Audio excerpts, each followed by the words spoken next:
আহা, কখন থেকে আইসা বইসা রয়েছি।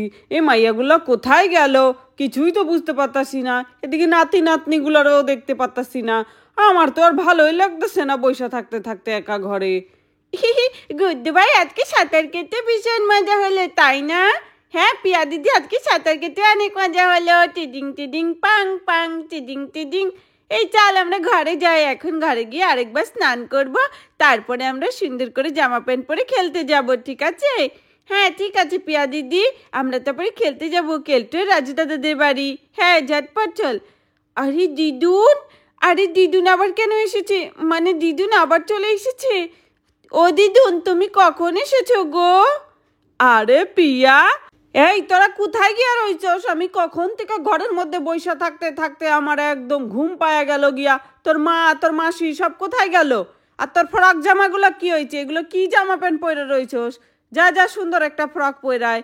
কি যে পরস তোরা আজকালকার পোলাপা, তগরে আর কি কমু, তোর মায়েরাই তোকে শাসন করে না। জানিস তোর মা আর তোর মাসি যখন ছোট ছিল, আমি নিজের হাতে সেলাই কইরা ওদের কি সুন্দর সুন্দর কুচি দেওয়া ফ্রক জামা পরাইতাম, কি সুন্দর লাগতো। কিন্তু তোরা আজকাল এগুলো কি পরস? আরে দিদুন, আমরা সাঁতার কাটতে গেছিলাম, সুইমিং করতে, তাই এই ড্রেস পরেই তো যাব। ফ্রক পরে কি সুইমিং করা যায়? কি, ফ্রক পরে সুইমিং করা যায় না? হ্যাঁ, আমরা ফ্রক পরে নদীর এপার থেকে ওপার সাঁতরায় চলে যাইতাম। আর তোরা কস এই জামা প্যান্ট পরতে লাগে সুইমিং করতে? হ্যাঁ, ফ্রক পরে করা যায় না। আরে দিদুন আমাকে এত বকছে। মাকে আর রাধা আন্টিকে যদি সুইমিং ড্রেসে দেখে, তাহলে তো মনে হচ্ছে আজকে আর আসতে রাখবে না দিদুন। তাড়াতাড়ি করে আমি ঝটপট যাই, মাকে আর রাধা আন্টিকে আসতে বারণ করি, আর আমি লুকিয়ে লুকিয়ে একটি শাড়ি দিয়ে আসি। আরে আবার কই গেলি? আর তোর মা আর তোর মাসি কখন আইবে? একা একা ঘরে আমি আর কতক্ষণ বসে থাকবো? চল দিদি তাড়াতাড়ি করে ঘরে যাই। আজকে কিন্তু সাঁতার কেটে বেশ মজা হয়েছে, বল? আরে হ্যাঁ বলিস না, প্রায় 4 ঘন্টা আমরা সাঁতার কেটেছি আর সুইমিং করেছি, কি সুন্দর। আরে কি হলো? আরে মা রাধা আন্টি, তোমরা এসেও গেলে? আমরা তো তোমাদের কাছেই যাচ্ছিলাম, দিদুন এসে গেছে। আর আমাকে দেখে খুব বকাবকি করছে এগুলো পরেছি বলে। কি, মা এসে গেছে? আরে এখন এই ড্রেস পরে যদি মা আমাকে দেখতে পায়, তাহলে তারা আসতে রাখবে না রে রাধা, আমি তাড়াতাড়ি করে পালাই। আরে হ্যাঁ রে দিদি, তুই ঠিক বলেছিস, মা যদি আমাদেরকে এরকম জামা কাপড়ে দেখে, মা তো ভীষণ রেগে যাবে। আচ্ছা প্রিয়াসোনা, তুমি একটা কাজ করো, ঘর থেকে গিয়ে 2টো শাড়ি নিয়ে এসো, যাও। একটা তোমার মায়ের জন্য আর একটা আমার জন্য। ঝটপট করে যাও, তোমার দিদা দেখার আগে। ঠিক আছে রাধা আন্টি, ঠিক আছে, তুমি এখানটায় দাঁড়া, আমি গিয়ে 2টো সুন্দর সুন্দর শাড়ি নিয়ে আসছি তোমাদের জন্য। আরে দিদুন, তুমি? আরে রাধা, কুসুম, এগুলো কি দেখতেছি আমি? হ্যাঁ, তোরা এসব কি পোশাক পরছিস? এগুলো পরে কোথায় গেছিলি? আরে আজকে তো আমরা গেলাম, আমি তো এতক্ষণ প্রিয়ারেই বকতেছিলাম, আর এখন তো দেখি তোরাও দুজন একই। দাঁড়া দাঁড়া, তো গো, তো আজকে আমি এমন পিটানি দিব। ঝাড়ুটা কোথায় গেল? ঝাড়ুটা কোথায় গেল? শিগগিরই শাড়ি পর বলছি, আর কোনোদিন এসব পরবি না। কোথায় রে ঝাড়ুটা, কোথায় রে? আজকে ঝাড়ু দিয়ে যদি ওদেরকে পিটুনি না দেই, ওরা বুঝবে না। দাঁড়াও দাঁড়াও। আরে মা, রাধা আন্টি তোমরা পালাও, দিদুন ঝাড়ু আনতে গেছে। মনে হচ্ছে দিদুন আজকে তোমাদের দিকে খুব ক্ষেপে গেছে, দেবে এবার ধরে। দাঁড়া দাঁড়া, এই তো এই তো এই তো, তোদের দুইটারে আজকে আমার শিক্ষা দিতে হইবে। ওই ছোটবেলায় যেমন দোষ করতি আর আমি পিটানি দিতাম, সেরকম। দাঁড়া দাঁড়া, কোথায় পালাস, কোথায় পালাস? দাঁড়া দাঁড়া দাঁড়া। আরে মা, আর পরবো না, আর পরবো না এই ধরনের ড্রেস, তুমি ক্ষমা করে দাও আমাদের। আরে কেন যে সুইমিং করতে গেলাম সুইমিং কস্টিউম পরে, এখন তো মা খুব ক্ষেপে গেছে। দাঁড়া দাঁড়া, দেবো তো ওদের ধরে। হ্যাঁ, তোরা কেন এই ধরনের পোশাক পরবি? যা যা, শিগগিরই জামা কাপড় বদলে আয়। হ্যাঁ হ্যাঁ মা, হ্যাঁ হ্যাঁ যাচ্ছি যাচ্ছি। আরে দিদি, দেখলি তো তোর জন্য সব এরকম হলো। কি, আমার জন্য এরকম হলো? তোর জন্য হলো? আরে হ্যাঁ, আমি তো তোকে পড়তে বলেছিলাম। যা যা যা, ঘর থেকে বেরো বেরো, চোখের সামনে থেকে আমার। আর ঢুকবি না ঘরে।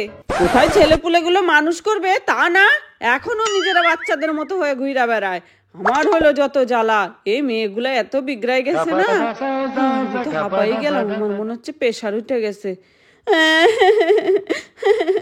মায়ের হাতের মার গেলাম তোর জন্য রাধা, তোর জন্য। তুই যদি আমাকে না পড়তে বলতে, আমি পড়তাম না। আমার কি দোষ? তোর জন্য, তুইও তো ড্যাং ড্যাং করে পড়লি আমি বলার পরেই। আর যাব না কোনোদিনও সাঁতার কাটতে সুইমিং পুলে। সুইমিং পুলের লোকটা কি বললো, আবার শাড়ি পরে নাকি সাঁতার কাটা যাবে না, তার জন্যই তো এই সুইমিং কস্টিউম পরতে বাধ্য হলাম। আর কে জানে যে বাড়িতে মা এসে বসে রয়েছে? আমি যাই, ঝটপট করে শাড়িটা নিয়ে যাই। ও রাধা আন্টি, এই নাও তোমার শাড়ি, তুমি তাড়াতাড়ি করে এই শাড়িটা পরে নাও। আরে প্রিয়াসোনা, খুব ভালো করছে, দাও দাও দাও, আমি শাড়িটা পরে নিই তাড়াতাড়ি করে। যাও, তোমার মায়ের জন্য একটু নিয়ে আসো। এই তো আমি কুসুম আন্টির জন্য এনেছি শাড়ি, এই নাও কুসুম আন্টি। থ্যাংক ইউ গুড্ডু সোনা। চলো চলো, ঝটপট করে পরে নি দুই বোনই শাড়ি। তারপর দুই বোনই কোনো রকমের শাড়িটা পরে নেয়। চলো এবার শাড়ি পরেছি, দেখি মা কি করছে।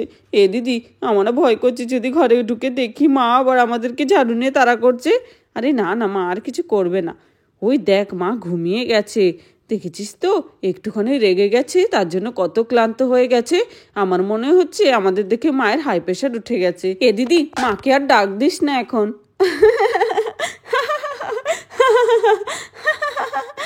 আরে রাধা, তো মায়ের হাতের মার খেয়ে কি তুই পাগল হয়ে গেলি নাকি রে? তুই এমন করে হা হা করে হাসছিস কেন রে বোকা?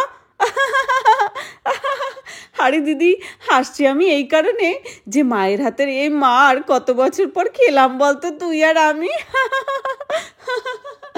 আরে হ্যাঁ রাধা, কমসে কম 15 বছর তো হবেই। এই 15 বছর পর মায়ের হাতের এই পিটুনি খেলাম। হ্যাঁ রে, তাই তো আমি হাসছি। ছোটবেলায় যখন তুই আর আমি দুষ্টুমি করতাম, মা এইভাবেই আমাদেরকে ঝাড়ু নিয়ে তাড়া করতো, তাই না রে? কতদিন পর মায়ের আবার এই রূপটা দেখতে পেলাম, আর আমাদের ছোটবেলার স্মৃতিগুলো তাজা হয়ে গেল। সত্যি আমার তো এখনো অনেক কথা মনে পড়লে অনেক হাসি পায়। মা তো মাই হয়। চল, আমাদের উপর রেগে গেছে। মা এমন কিছু পছন্দ করে না, সেই কাজ আমরা কখনোই আর করব না। ওই ধরনের পোশাক আর আমরা কখনোই পরবো না। এই গুড্ডুর বাবাটা আসুক বাড়িতে, ওর কথাতেই আবার আমি পরলাম আর তোকেও পরালাম সুইমিং কস্টিউম। আচ্ছা সরি রে দিদি, আমার জন্য তুইও বকা খেলি। আরে রাধা, তুই কেন সব দোষ নিজের উপর নিচ্ছিস বলতো? আচ্ছা ঠিক আছে, যাই হোক, চল দিদি একটা কাজ করি। মা তো আমাদের উপর খুব রেগে গেছে, আমরা বরং একটা কাজ করি, দুজনে মিলে মায়ের পছন্দের রান্নাগুলো করি। হ্যাঁ রে রাধা, তুই ঠিক বলেছিস, চল। হ্যাঁ, তাহলেই আমার মায়ের মনটা ভালো হয়ে যাবে। রোজ রোজ মা আর রাধা আন্টির কাছে তুই আর আমি বকুনি আর মার খাই, আর এবার তো মাকে আর রাধা আন্টিকে দিদুনের হাতে পিটুনি খেতে দেখলাম। আমার তো ভীষণ মজা লাগলো। চল গুড্ডু ভাই, আমরা যাই এবার। আরে যাই যাই, বাড়িতে যাই তাড়াতাড়ি করে, সবাই মনে বাড়ি চলে এসছে। আরে রাধা, কোথায় গেলে তুমি? আরে আরে, এখানে তো দেখছি শাশুড়ি মা এসেছে। আরে শাশুড়ি মা আবার এসেছেন? প্রণাম প্রণাম, ভালো আছেন তো? আরে আরে, কেরে কেরে কেরে কেরে আমার পা ছুঁয়ে প্রণাম করছে ঘুমের মধ্যে? আরে জামাই তুমি? আরে হ্যাঁ হ্যাঁ মা, আমি আমি কেমন আছেন? আরে জামাই, তাই এই অবস্থায় কোথায় গেছিলা তোমরা? সব কটাই একই অবস্থা। আর আমি তোমাকে বইলা বইলা পারি না, শিগগিরই যাও, গিয়ে ভালো করে প্যান্ট শার্ট পরে আসো। আরে রাধা, মা আমার ওপর এমন করে রেগে যাচ্ছে কেন গো? আমি তো সাঁতারই কাটতে গেছিলাম। আরে মা এই ধরনের পোশাক পরতে দেখতে একদম পছন্দ করে না। দিদি আর আমি যে কি বকুনি খেলাম, এবার তোমার পালা। শিগগিরই যাও, গিয়ে ভালো জামা প্যান্ট পরে এসো স্নান করে। আচ্ছা ঠিক আছে শাশুড়ি মা। আরে সেকেলে মানুষ তো, তাই এই ধরনের পোশাকগুলো দেখে মাইন্ড করছে। চলো চলো যাই তাহলে, আমি গিয়ে স্নান করে এসে জামা প্যান্ট পরে নিই। আর বলে বলে পারি না এদেরকে আমি। তা কি করতে আসিস? দেখি তো। আরে বাহ, দেখ তো শাড়ি পরে তোকে কত সুন্দর লাগতেছে দেখতে। আর ওইগুলো কি পোশাক পরে তোরা এতক্ষণ ছিলি? তা কি রান্না করতে আসিস আজকে বল?